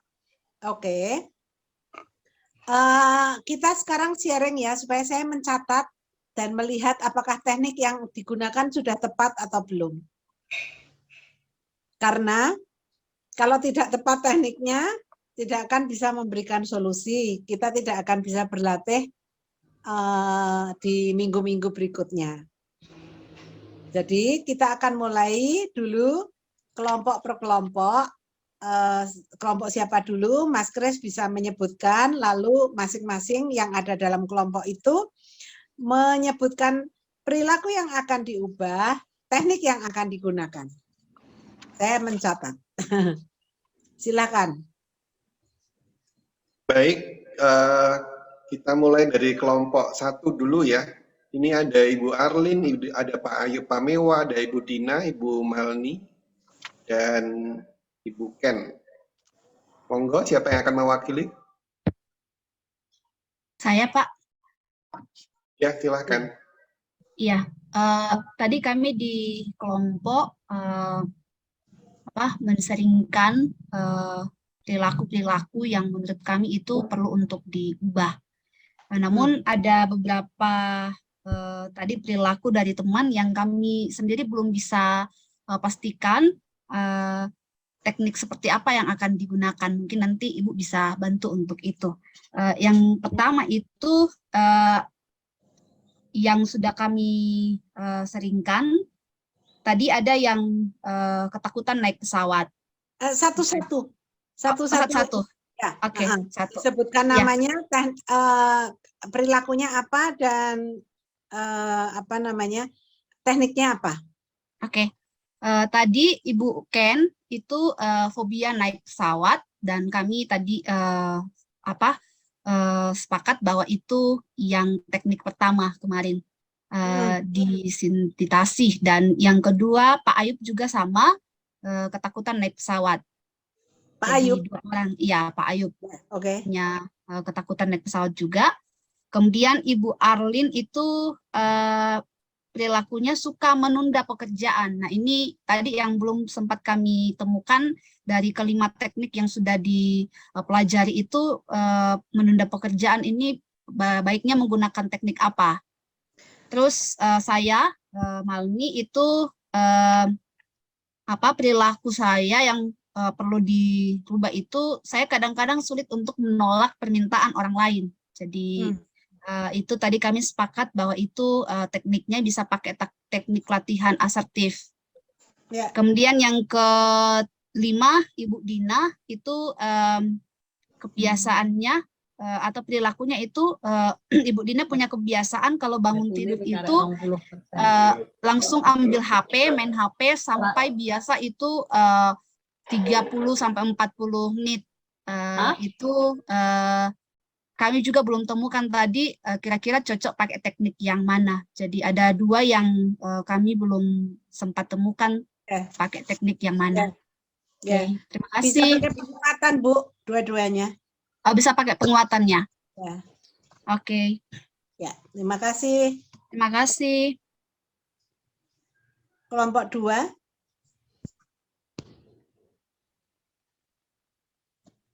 Bentar, Bu. Kelompok 2 itu ada Ibu Leoni, Ibu Mai, dan Ibu Rencan. Baik, terima kasih. Mungkin saya bisa menyimpulkan untuk kelompok kami, Ibu Leoni tadi mirip dengan Ibu Malni yang cerita tentang menunda pekerjaan atau prokrastinasi. Kita menyimpulkan menggunakan teknik asertif. Ibu Rencan juga mengalami hal yang sama. Menunda pekerjaan ya? Iya. Menunda pekerjaan nggak bisa pakai asertif. Oh, nggak bisa, Ibu. Menunda pekerjaan pakainya penguatan. Penguatan. Ibu. Itu menunda pekerjaan apa yang enggak cocok toh tekniknya, coba nanti dicek lagi ya. Kalau menurut saya sih penguatan itu pakainya.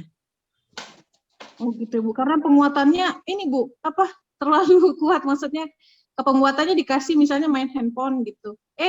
Kebablasan gitu kan. Jadi ya artinya kalau dia tidak main handphone, dia akan menghadiahi diri sendiri, itu penguatan apa misalnya. Kalau dia nggak bisa setengah jam, atau kalau mau yang agak kontroversial ya pakai pengkondisian aversi. Bisa. Pengkondisian aversi. Bisa pakai itu. Oke. Satu lagi Bu, mungkin saya sendiri. Tadi yang Bu Hensan apa? Sama juga prokrastinasi juga Bu. Menunda pekerjaan maksudnya sama itu. Iya, oh oke. Iya betul Bu. Ya. Malah Jadi bisa penguatan, bisa aversi ya. Iya. Ya. Aversi ya Bu. Aversi. Selanjutnya saya sendiri malas berolahraga Bu. Mungkin penguatan. Ya oke. Ya. Okay. Ada satu lagi saya bingung mengatakan perilaku apa, tapi menolak kalau misalnya belanja terus kita harusnya beli ini tapi malah beli yang lain, itu apa ya Bu namanya? Shopee-phobia itu ya. Senangannya belanja ya. Oh, Shopee-phobia berarti Shopee-phobia dong. Enggak.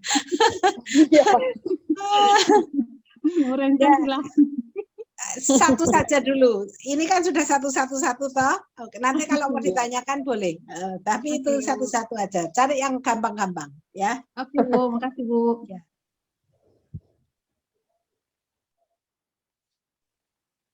Kelompok 3.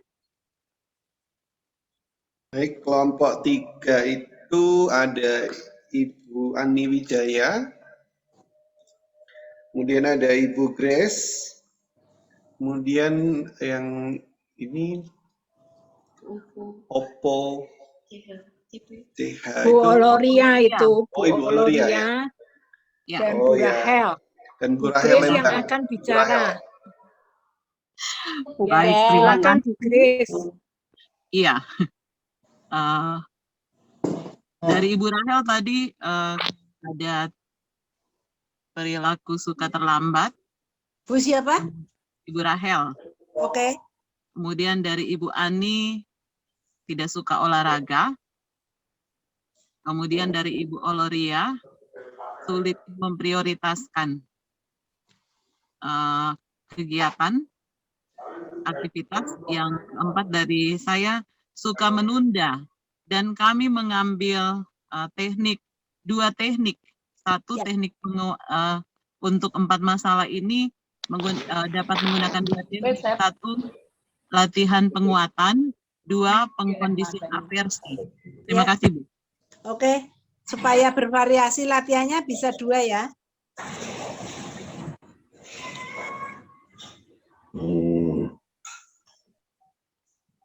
Pengkondisian aversi, suka menunda ini boleh. Ya, maksud saya supaya tekniknya bervariasi, nanti latihannya di 2 teknik itu Ibu, maksudnya. Ya, oke. Baik, terima kasih Ibu Grace. Kelompok berikutnya. Ya, kelompok berikutnya ada Pak Alris Suhana, ada Romo Yan, dan Ibu Ria. Baik, Mas Kris, terima kasih. Romo, saya izin, Pak Bu Ria, saya izin menyampaikan. Bu Riana, kami bertiga, tadi disampaikan dari Romo Yan, itu tidak dapat mengungkapkan pikiran atau perasaan terhadap mahasiswa didikan, bahwa mereka salah dan lain sebagainya. Itu tidak dapat diungkapkan, dan Romo Yan kami bersepakat bahwa akan menggunakan teknik pemodelan, lebih condong ke pemodelan untuk tidak dapat mengungkapkan pikiran atau perasaan atau afeksi. Sebentar Bapak. Itu tadi masalahnya siapa? Romo Yan. Oh, Romo Yan. Oke. Apa tidak lebih itu kan tidak bisa mengemuka. Oh, mau dipilihnya itu atau bisa pakai asertif. Mau yang mana? Terserah. Asertif, ya. Begini, Ibu Li, begini maksud saya. Soalnya begini. Sebenarnya itu asertif. Asertif itu artinya bahwa saya sulit untuk ada mahasiswa yang salah, mestinya kan saya marah, emosi, macam itu. Tapi Tapi di sisi lain saya juga sebagai yang pembina, sebagai Romo, sehingga Romo kok marah-marah. Nah, inilah maksud saya. Jadi di situ yang saya justru lihat bagaimana saya coba mungkin bisa kontrol, mungkin harus belajar sabar, mungkin lebih bisa ke pemodelan. Ya, bisa dua Romo ya, bisa dua ya. Bisa dua, betul. Atau tadi Bu dan pemodelan bisa ya Bu ya. Ya, bisa. Atau Bu bilang tadi apa, asertif? Asertif juga bisa, ya Romo. Asertif. Oh ya, monggo. Terima kasih. Baik. Ya. Itu yang tadi kita sampaikan Romo. Baik. Ya, terus. Saya lanjut ya. Baik. Saya lanjut ke Ibu Ria. Ibu Ria menyampaikan ada yang harus dirubah. Yani adalah sulit berkomunikasi dengan orang yang melukai. Ya, kemudian Bu Ria menyampaikan dan kami juga setuju, Bu Ria akan menggunakan model atau teknik penguatan. Dalam arti untuk melihat dari sisi positif dari apa yang dia rasakan dan dialaminya itu, akan lihat dari sisi yang positif. Begitu, Ibu. Ya. Dan terakhir saya cenderung nggak pede ketika berhadapan dengan peluang atau posisi atau jabatan yang lebih tinggi, karena merasa hanya sampai di tingkat pendidikan yang berbeda dengan orang lain. Sehingga di sini pun saya dan teman-teman berdiskusi, kami untuk saya yang tadi nggak pede ketika berhadapan dengan kesempatan peluang untuk posisi jabatan yang lebih tinggi, akan pakai penguatan juga, Bu. Melihat bahwa ada hal-hal yang positif loh, di balik kekurangan kita boleh lihat kelebihan kita, yang mungkin itu bisa semakin diasah jadi potensi yang lebih baik ke depan. Begitu Bu Liana dari kami tadi. Jadi kalau penguatan itu contohnya kan dikasih reward ya Bapak? Ya. Ya, oke. Ya, nanti kita bahas di minggu depan ya. Terima kasih. Baik, makasih Bu. Kelompok 5. Kelompok 5 ada Ibu Ayu Perani, ada ya Pak Q, ada Ibu Meli dan Ibu Yani.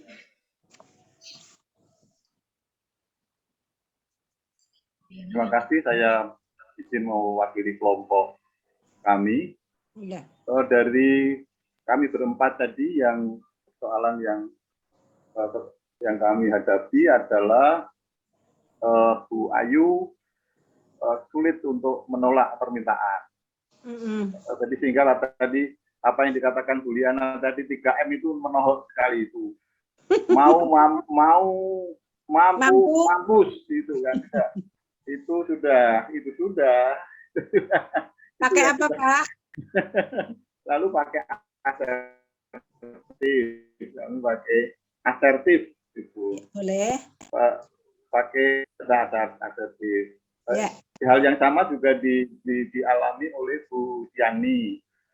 Bu Yani juga mengalami sulit meskipun bentuknya misalnya menolak untuk permintaan bantuan uang atau apa dan sebagainya, itu jadi sulit untuk pakai apa Pak?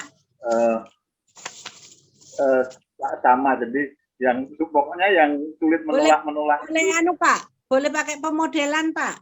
Pakai pemodelan ya. Supaya nggak sama, supaya nanti di dalam kelompok latihannya variasi tekniknya. Ya.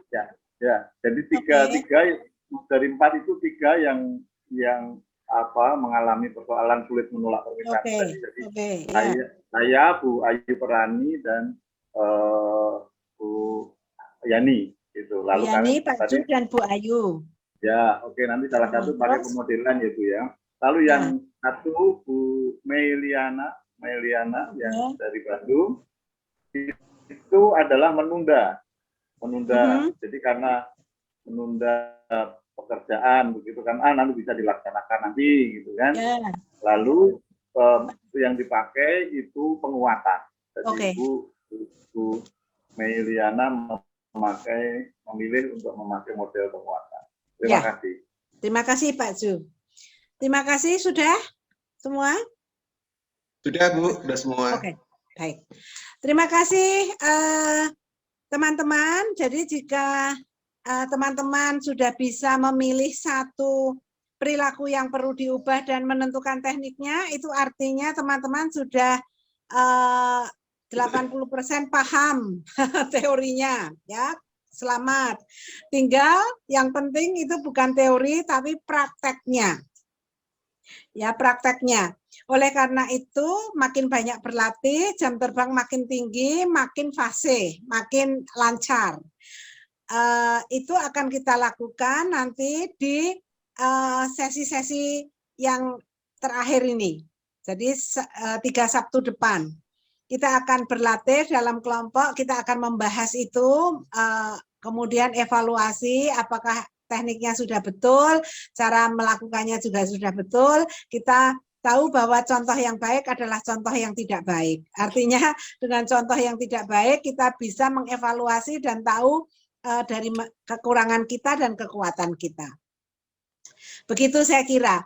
Nah, masih 1 menit terakhir, kalau ada teman-teman yang masih akan memberi komentar atau bertanya tentang teknik ini, saya persilahkan.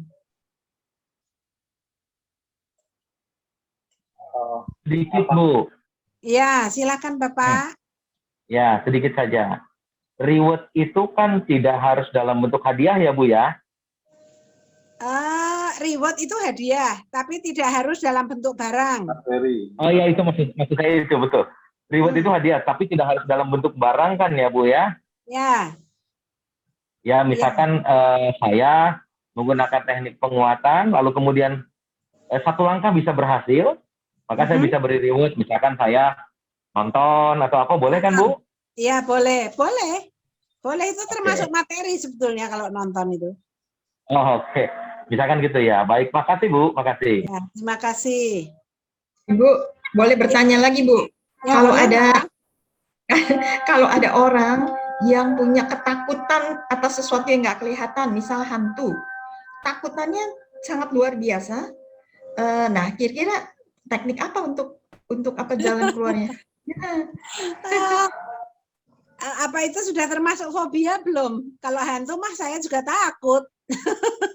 Fobia Bu, fobia kan semua orang mungkin takut sama hantu. Tapi kalau bisa dibilang bahwa wah, atau dia baru mendengar, baru menonton atau ya menonton lah katakan ada sedikit tentang mistis hantu gitu, nggak berani jalan sendiri ke kamar mandi, lebih baik dia diam terus gitu menahan untuk ke toilet misalnya gitu kan, atau ya tidak bisa melakukan hal lain gitu loh.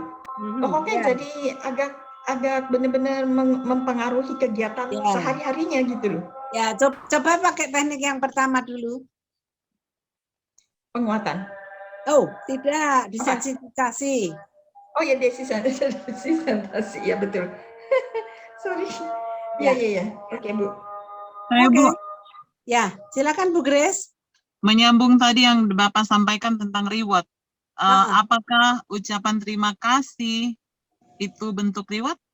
Oh ya. Apa jempol itu juga reward, senyuman juga reward. Oke, baik Bu. Ya. Terima kasih Bu. Ya, terima kasih. Baik Ibu dan Bapak. Ya. Kalau perfeksionis itu termasuk perilaku yang harus diubah ya?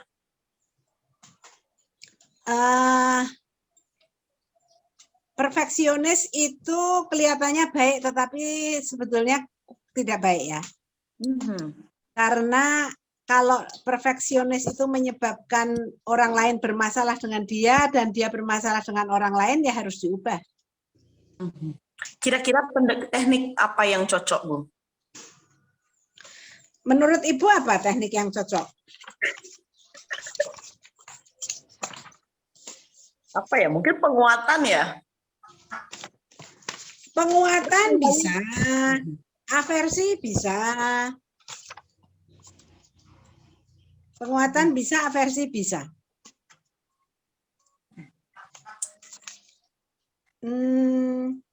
Pemodelan juga sebetulnya bisa dengan melihat itu toh orang lain juga nggak apa-apa kok begitu. Ya misalnya gitu.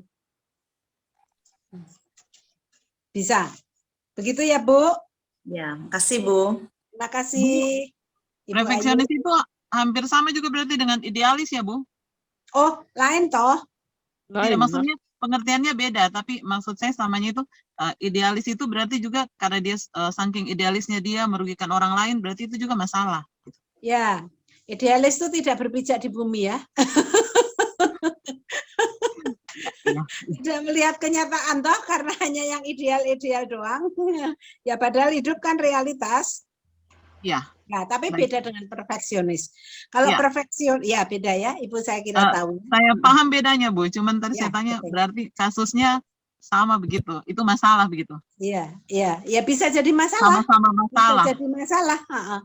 Bisa jadi masalah karena kita kan hidup di bumi ya. Iya, iya. Ya. Ya.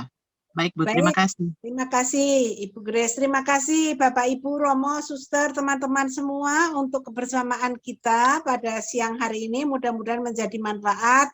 Silahkan dibaca ulang teorinya dan bersiap untuk latihan pada Sabtu yang akan datang, sebab teori tanpa latihan itu akan percuma.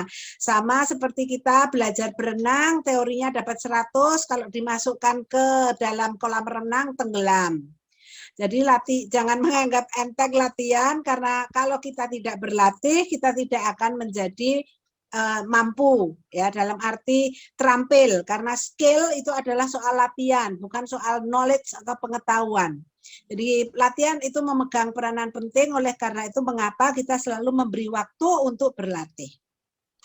Makin banyak berlatih, makin kita menjadi mahir, makin menjadi terampil, makin mudah menolong orang. Begitu Ibu dan Bapak, selamat mempersiapkan ibadah besok. Terima kasih untuk kebersamaan kita. Mohon maaf kalau ada hal-hal yang kurang jelas atau kurang berkenan. Saya kembalikan kepada Mas Kris. Terima kasih, Bu. Terima kasih, Bu. Ya, Terima terima kasih, kasih Bu Liana, ya, Ya, untuk kuliahnya hari ini, dan Bapak Ibu dan juga Romo. Kuliah kita bersama Bu Liana untuk yang kedua kalinya akan segera berakhir, dan kita akan menutup dalam doa terlebih dahulu. Saya minta tolong Ibu Ayu Perani untuk memimpin dalam doa penutup. Mas, sebelum ditutup saya boleh memberi informasi tertentu? Oh ya, silakan Pak Toto. Bapak Ibu semua, informasi ini saya sampaikan kepada teman-teman di angkatan 20 yang akan mengikuti praktikum. Teman-teman yang angkatan 20 akan mengikuti praktikum, kita akan melakukan pertemuan supervisi pleno yang pertama pada hari Senin, minggu yang akan datang. Sejauh yang saya ingat, kita akan bertemu pukul 16.30. Dan kalau sampai hari Senin ada pertanyaan-pertanyaan tentang pembuatan laporan dan sebagainya, masih ragu-ragu, bisa ditanyakan langsung ke saya, atau nanti ditanyakan pada hari Senin. Laporan-laporan, baik laporan praktikum bulanan maupun laporan dalam bentuk kasus dan verbatim, sejauh jadwal kita itu, kalau laporan bulanan tanggal 8 Agustus, dan untuk laporan verbatim dan kasus yang pertama, tenggat waktunya tanggal 15. Semua laporan ini akan sangat berguna bagi perjalanan teman-teman semua, ya, karena itu kita bahan utama dari seluruh proses yang akan kita lalui itu melalui kasus dan verbatim teman-teman semua. Perlu saya kemukakan untuk teman-teman dari angkatan yang lalu, kemudian bergabung ini, sesuai dengan beberapa pertimbangan yang dipertimbangkan oleh para supervisor, model laporannya berbeda. Oleh sebab itu, mungkin kalau masih ada yang ragu-ragu, silakan ditanyakan ke saya. Ya. Ada 3 agenda yang akan kita bicarakan pada hari Senin sore 16.30. Yang pertama, kita akan coba lihat sekali lagi pedoman-pedoman yang ada, supaya teman-teman yang masih ragu-ragu atau yang lalu tidak hadir secara penuh mengalami kebingungan, masih kita sediakan waktu untuk kita percakapkan bersama. Yang kedua, tentu teman-teman juga akan berkenalan dengan supervisor, baik supervisor di kelompok masing-masing maupun juga supervisor saya akan masuk di dalam proses ini. Yang ketiga, teman-teman akan dibantu masuk ke dalam kelompok-kelompok. Jadi teman-teman yang baru, yang angkatan 20, teman-teman akan dibagi ke dalam kelompok-kelompok kecil, dan masing-masing kelompok itu akan disupervisi oleh supervisor masing-masing, ya. Kalau ada teman-teman merasa bahwa saya harus masuk kelompok sini atau kelompok yang lain, silakan sampai hari Senin pagi saya akan membuat kelompok itu, dan tentu itu akan saya pertimbangkan, ya. Sejauh yang saya pahami, teman-teman yang akan praktikum ada sekitar 21 atau 22, kadang-kadang bisa naik bisa turun ya, tetapi sampai sekarang 22 akan dibagi ke dalam 4 kelompok kecil. Kelompok 1, kelompok 2, kelompok 3, dan kelompok 4. Dan itu berarti akan ada 4 supervisor yang akan bersama-sama dengan teman-teman semua. Barangkali itu yang saya ingin sampaikan untuk teman-teman yang angkatan 20 sampai bertemu pada hari Senin yang akan datang pada tanggal 15 Agustus pukul 16.30 waktu Indonesia bagian Barat. Untuk teman-teman angkatan 19 dan semua teman-teman lain yang bergabung dengan angkatan 19, silahkan meneruskan praktikumnya, dan kita akan mendampingi teman-teman sambil menunggu ICS-nya. Kalau ada kasus-kasus yang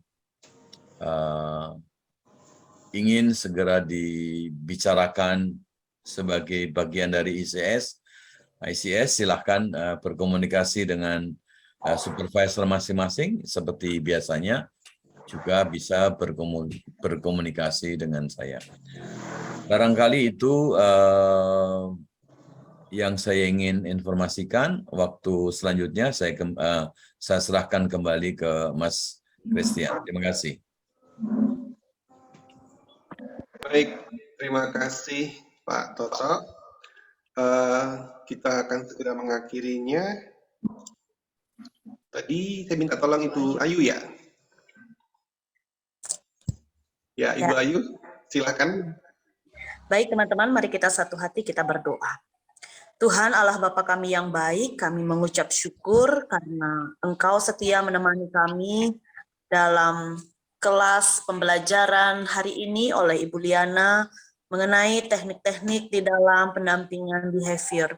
Tuhan, kami menyerahkan semua yang sudah kami dapatkan, biarlah Engkau yang menyempurnakan dan menolong kami, bukan hanya mengerti secara teori, tetapi kami juga boleh mempraktekannya di dalam kehidupan sehari-hari, khususnya ketika kami menolong orang lain. Tuhan berkati Ibu Liana yang sudah berbagi untuk kami semua saat ini. Tuhan juga berkati seluruh kehidupannya. Tuhan berkati perjumpaan kami di Sabtu ke depan. Biarlah semua juga boleh berjalan di dalam tuntunan-Mu. Tuhan berkati seluruh staf ahli yang dengan setia boleh memfasilitasi hal ini. Juga Pak Toto yang ada bersama dengan kami Seluruh teman-teman dimanapun berada di dalam pelayanan yang ada, Tuhan sertai kami. Terima kasih Bapa, terpuji namamu, di dalam nama Tuhan Yesus Kristus kami berdoa dan mengucap syukur. Amin. Amin. Amin. Terima kasih Bu Ayu doanya. Terima kasih Bu Ayu, Bapak Ibu. Bu Ayu. Kita foto dulu ya. Terima kasih teman-teman. Juliana foto dulu. Bapak Ibu dan Romo sekalian, kita on cam sebentar. Silakan on cam semuanya.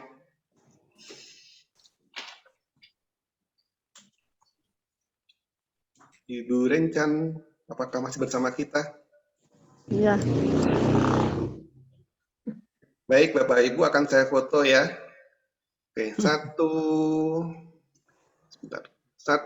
2, 3. Oke. Ya, terima kasih Bapak dan Ibu. Terima kasih Bu Liana, Selamat siang. Mas Kris, terima kasih. Siang, sampai jumpa.